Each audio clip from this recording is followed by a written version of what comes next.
দর্শক আসসালামু আলাইকুম। ইনি আমাদের মামু। উনি বুড়াবুড়ি অঞ্চলে খুব জনপ্রিয় একজন ব্যক্তি, প্রবীণ ব্যক্তি। উনি ওনার নিজস্ব এখানে দোকান আছে। ওই দোকানে উনি পান, সুপারি, জর্দা, চুন ইত্যাদি বিক্রি করে। পাশাপাশি এই যে মাছ ধরা এগুলোকে আমরা বলি খলাই, এগুলো উনি তৈরি করে এবং বাজারে বিক্রি করে।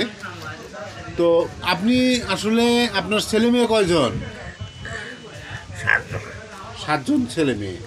তো 7জন ছেলে মেয়ে থাকার পরেও আপনি এই সমস্ত কাজ যে করেন, কেন করেন?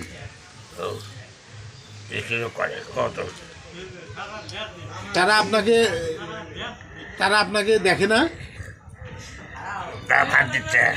তারা ভাত দিচ্ছে, কিন্তু আসলে ওই মানে আপনার বসে থাকতে ইচ্ছা করে না, কর্ম করতে ইচ্ছা করে, তাই না?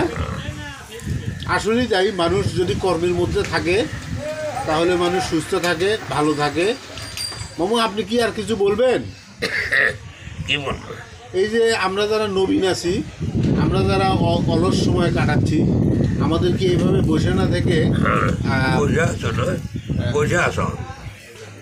বসে না, এই যে আমি আপনার ভিডিও করতেছি মামু, ভিডিও করতেছি, এটাও তো একটা কাজ।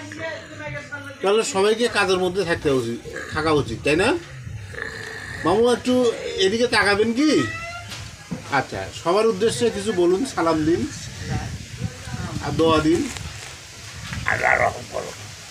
সবাইকে, তাই না? আচ্ছা মামু, ধন্যবাদ। আসসালামু আলাইকুম।